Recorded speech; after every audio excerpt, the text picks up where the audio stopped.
Today we'll be covering a standard opening for Ocean's Hungry Grasp with the Deeps aspect. Now, Ocean's Hungry Grasp is a high complexity spirit, at least on paper.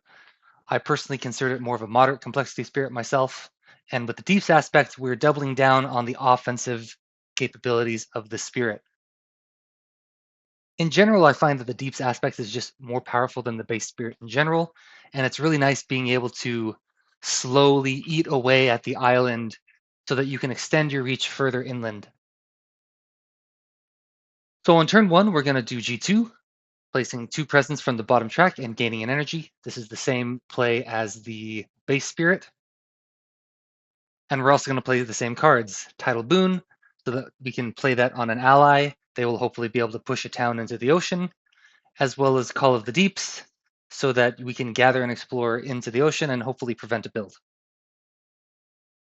Now with these cards, we are going to be able to add 1 Deeps to a coastal land, as well as be able to do 1 damage to towns and cities.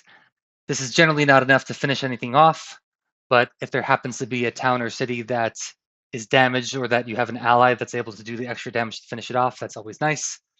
But what's most important is getting as many Deeps tokens as you can out on the board. So on turn 2, we're going to do G2, placing 2 presents from the bottom track and gaining another energy. Now this turn we are underplaying. We only have 2 cards, even though we've unlocked 4 cards, but there's a very specific reason for this. So we'll play Grasping Tide to defend one of the coastal lands against the Ravage. And we'll also be playing Swallow the Land Dwellers. Now, because we didn't play G3 to push a presence out, you're really only going to have 1 possible land where you might be able to drown some invaders, unless, of course, you have an ally that's able to extend your range somehow. So similar to turn 1, we're going to add another Deeps. If you add it to the same land, you might be able to finish a town off with your left innate reclaimed by the Deeps. Now on turn 3, this is where you see why we played the way we did, why we underplayed turn 2. We are going to reclaim, we'll gain a minor power, we'll gather our presence back into the ocean, get some energy. Now, as far as the minor powers go, I always try to go for Reaching Grasp. It's just such a help to be able to extend your range, but you can't go wrong with any of the Water Earth cards.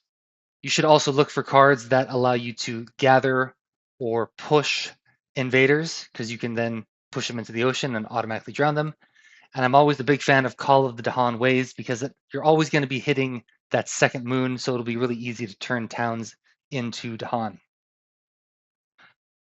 But on turn 3, we're going to be playing all 4 of our unique power cards, because look at the elements that we're getting here. This is going to enable us to maximize our left innate reclaimed by the Deeps, as well as add 2 Deeps with our right innate. Water eats away the deep roots of the earth.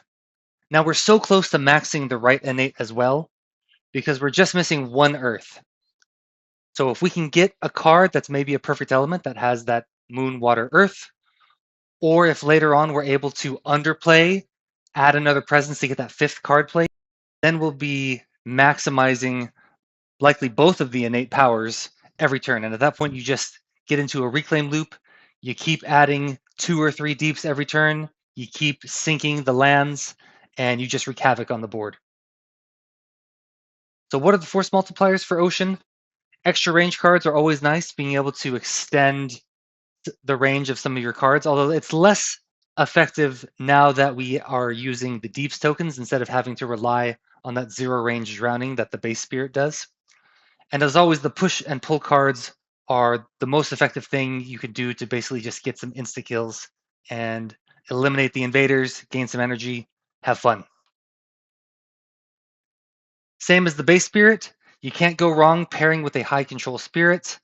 I personally like playing with Wandering Voice Keen's Delirium, Sunbright Whirlwind, and River Surges in Sunlight. In fact, I think the River Surges in Sunlight and Sunbright Whirlwind paired with the Ocean, those 3 spirits together, have really good synergy in terms of their unique powers.